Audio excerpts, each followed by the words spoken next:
Bessiata Dishmaya, Beshem Hashem Na'aseh Ben Atzliach, Shalom Aleichem Uvracha. On se retrouve pour Parashat Pekoudé selon le Chafetz Chaim. Donc, commentaire du Chafetz Chaim, Rabbi Israël Meir Al-Kohen, Zacher Tzadik Vekadosh Livracha. C'est pas très long, c'est vraiment pas long. Donc, je vais vous lire tout ça, puis on verra si on ajoutera peut-être quelques précisions. Et puis voilà, c'est intéressant, c'est pas mal. Donc, alors comment comme ça, deux versets là, deux bouts de versets. Beka la gulgolet mahatzita shekel, et vaïm et ad kikar akesef la tzeket et adne à kodesh. Un beka par tête, un demi-cycle selon le cycle du sanctuaire, et les 100 talents d'argent servir à fondre les bases du sanctuaire.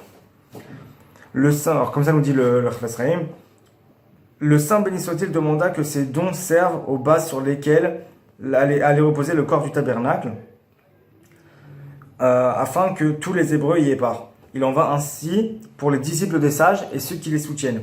Ils contribuent les uns et les autres à la survie du monde et sont associés à part entière dans cette œuvre sacrée. Le mauvais penchant tente de détourner les élèves de l'étude de la Torah.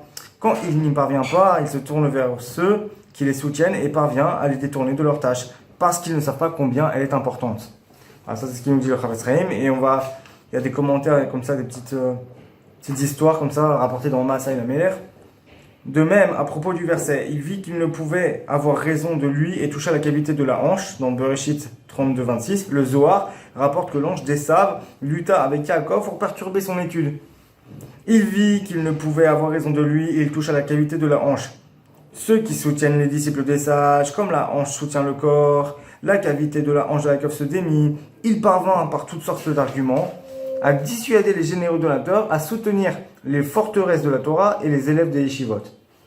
Les riches se contentent de dons minimes qui suffiraient peut-être de la part d'un pauvre. Alors que la Torah recommande, tu lui donneras suivant la bénédiction que l'Éternel ton Dieu t'aura accordée. Un jour, un homme fortuné voulut justifier sa maigre contribution par le fait qu'il apportait son soutien à plusieurs yeshivot. Après des comptes détaillés, il s'avéra qu'il donnait en tout et pour tout 12 roubles par an, alors que les rideaux de soie suspendus aux fenêtres de sa maison lui avaient coûté 150 roubles. Réfléchis, lui dit le Chafetz Chaim. Pour une vulgaire décoration, tu as dépensé une somme pareille, alors que pour le soutien de la Torah et de la gloire de Dieu, qui est le gage de notre vie ici-bas, et dans le monde à venir, tu te contentes de 12 roubles. Quand l'un de ses élèves lui demanda pourquoi son désir de donner s'était refroidi, depuis qu'il s'était enrichi après son mariage, le Chafetz Chaim lui répondit: plus un homme est grand, et plus son mauvais penchant est grand. Il ressemble à un client venu acheter un peu de farine. Quand l'épicier lui propose de remplir un sac, l'acheteur peut y mettre plus de farine que ce qu'il avait pensé au début, mais le poids du sac et le prix à payer augmenteront d'autant. De même, les dons d'une personne qui a fait fortune devraient grandir dans la même proportion que ses nouvelles richesses. Mais son mauvais penchant grandit lui aussi et l'empêche de donner même les quelques pièces qu'il avait l'habitude d'offrir auparavant aux pauvres. Pour y remédier, conclut le Chafetz Chaim, tu n'as qu'une seule solution: donner sans réfléchir, comme une personne qui plonge d'un coup dans un bain d'eau glacée. Enfin, dans un bain d'eau froide, c'est pareil. Le concept est le même. Dernière histoire de Maasai la Meler. Quand un homme très riche lui raconta raconta au Chafetz Chaim qu'il avait légué ses livres à une yeshiva et sa fortune à ses enfants, le Chafetz Chaim lui dit: tu aurais dû faire le contraire. Laisser les livres à tes enfants afin qu'ils s'en servent pour étudier, et donner ton argent à ceux qui peinent dans l'étude de la Torah afin qu'ils puissent s'y consacrer en toute quiétude. Voilà, ça c'est tout ce qu'on a sur Parashat Pekoudé selon le Chafetz Chaim. C'est intéressant parce qu'en vrai, pour ceux qui ont l'habitude de faire des dons à la Torah, à des yeshivot, déjà, comme là, on vient de vous le dire, le Chafetz Chaim, il nous fait comprendre l'importance par même le verset de Yaakov avec l'ange de Esav, etc. Que comme ça a l'air juste d'être au niveau comme ça, le pshat. Bon, il y a un ange, il s'est battu physiquement avec Yaakov, il l'a blessé un peu, bon. Mais derrière ça, en fait, il y a un siman derrière, il y a un symbole justement de Esav ou de Edom ou je sais pas trop quoi, qui vient empêcher Israël d'étudier la Torah. Et à ce moment-là, Bon, je disais, j'ai été coupé, j'ai été dérangé, donc bon, j'ai perdu un peu le fil, mais je sais plus trop ce que je disais. Je crois l'ange de Esav. Oui, en gros, ça montre que finalement, on va dire un peu le monde un peu non juif va nous empêcher, nous, Israël, d'étudier la Torah, justement d'étudier la Torah qui finalement, c'est ce qui fait vivre, c'est ce qui maintient le monde en fait.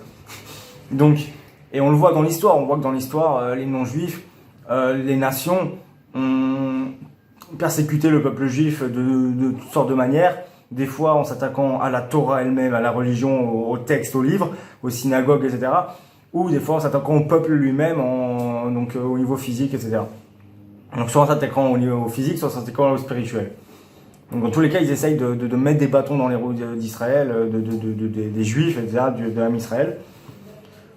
Et donc c'est un symbole très profond. Et du coup maintenant, ceux qui soutiennent la Torah, les donateurs, comme il dit le Rav Israël, maintenant les donateurs qui ont de l'argent, Baruch Hashem, ils ont reçu une bracha d'Akadosh Baruch Hu, et ils ont les moyens.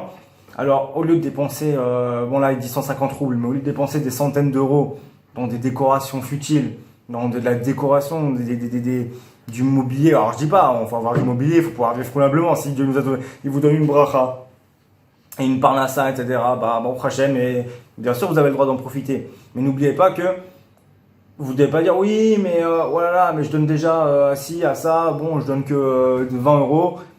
Par contre, vous avez juste avant dépensé 150 euros justement sur quelque chose de futile, genre, je sais pas moi, une nappe. Mais pas une nappe, genre parce que vous avez pas de nappe, vous avez vraiment pas de nappe et vous en avez besoin d'une, alors vous avez acheté une nappe. Alors vous avez acheté une nappe brodée or ou un truc, je sais pas trop quoi, un truc de déco que même pas vous mangez dessus, c'est juste pour faire joli. Et vous l'avez payé je sais pas combien. Ouais, au lieu de payer ça, que ça vous sert à rien, c'est stam du luxe, et voilà, donner à des gens des étudiants en yeshiva ou des kollels, des kollelim, où il y a des vrais films, des gens qui sont pas très riches, qui ont du mal et qui étudient la Torah, et vous savez, en tant que juif, si vous avez un minimum de confiance en Dieu, et de certitude que la Torah elle est vraie, etc. Alors vous savez que l'étude de la Torah c'est important, vous savez que c'est la Torah qui maintient le monde, Dieu il a créé le monde avec la Torah. Donc étudier la Torah c'est quelque chose de fondamental, et si vous avez les moyens d'aider ces gens-là, ces gens qui étudient la Torah, alors faites-le avec plaisir, et il faut y mettre aussi de la kavana, des bonnes intentions, de l'intention, etc. D'avoir vraiment envie d'aider ceux qui étudient la Torah. Et je vous dis pas donner des milliards et vous pouvez vivre mais avec de l'argent, on peut s'acheter des choses dont on a besoin et se contenter des choses dont on a besoin, qui sont de qualité, mais pas exagérées dans le luxe. C'est-à-dire voilà, j'ai acheté maintenant, j'ai besoin d'un bon ordinateur, voilà, je suis riche, Baruch Hashem, j'ai de l'argent. J'ai envie d'un bon ordinateur. J'ai besoin d'un ordinateur. Et je veux, tant qu'à faire, acheter un ordinateur de qualité. Pas un ordinateur à bas prix, là, qui est nul, etc. Qui marche pas, qui va m'embêter.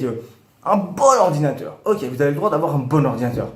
Est-ce que vous avez besoin maintenant d'avoir le tapis souris à 200 euros, le clavier à 500 euros, la souris à 500 euros? Abusez pas, vous achetez un bon ordinateur qui fonctionne bien, le matériel à côté qui fonctionne même en qualité normale, ou même un peu plus, oui, mais pas besoin d'avoir des sommes astronomiques, c'est ça qu'on est en train de vous dire.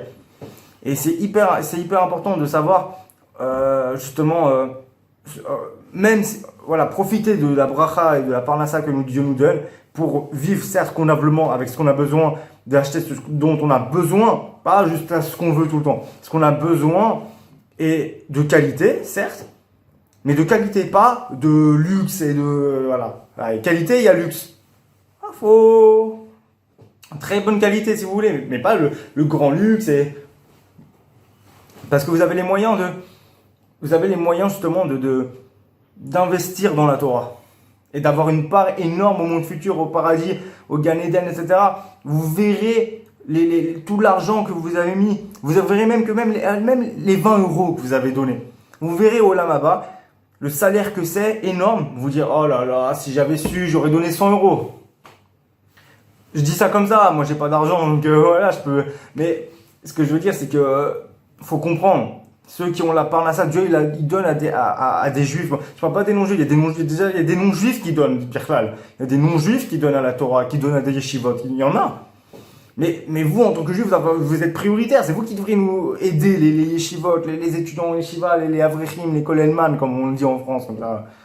Et vous devez comprendre que vous avez en main le moyen d'aider tous ces étudiants à pouvoir étudier dans de bonnes conditions. Qu'ils aient de l'eau chaude, qu'ils aient de l'électricité, qu'ils aient des matelas convenables, qu'ils aient des repas équilibrés, etc. 3 fois par jour. Vous voyez ce que je veux dire? C'est ça, c'est dans vos mains. C'est dans les mains d'Hachem. Mais Hachem, qu'est-ce qu'il fait? Il vous donne à vous de l'argent pour que vous puissiez aider les plus démunis. Donc, de la même façon, voilà, vous êtes quelque part, vous vous associez à la Torah, vous soutenez la Torah. Et c'est aussi grâce à vous, aux donateurs, que la Torah peut survivre face à l'étouffement qu'on subit par l'exil. Donc tout est entre vos mains. Et au passage, je vous propose pour les francophones, ou n'importe qui de toute façon, mais de faire des dons, que ce soit à la Yeshiva Yeshuot Yosef du Rav Ron Moshe Shaya Shlita. Donc là, c'est la yeshiva où je suis. Il faut vraiment, parce qu'il y a des avrechim, il y a des bachurim comme moi, qui sont pas mariés, qui vivent ici, qui étudient. Et voilà, on a besoin de soutien. Vous pouvez aussi donner à Torah Box. Et Torah Box, c'est connu, de toute façon, je vous apprends rien. Et vous pouvez aussi donner au Rav Tuitou, au Rav David Tuitou Shlita d'Ashdod, dans soit son site Torah Traim. Là-bas, vous pouvez même dédicacer des cours, si vous voulez acheter des cours à dédicacer. Et bon, voilà, vous donnez comme ça de l'argent, ça lui sert à payer les avrechim qu'il a là-bas. Il a des avrechim et il faut les payer. Et pour qu'ils puissent justement nourrir leurs femmes, leurs enfants et pouvoir étudier dans de bonnes conditions aussi. Voilà, donc tout est dans vos mains et voilà, Bezrat Hashem, que vous ayez encore, qu'Hachem vous accorde la parnassa et la réussite dans ce que vous faites et l'abondance, etc. pour que vous puissiez soutenir la Torah, faire des dons à la Torah et aux yeshivot, aux kolélim, etc. Et que Dieu vous bénisse pour votre chesed. Passez un excellent Shabbat. Baruch Adonai Leolam. Amen.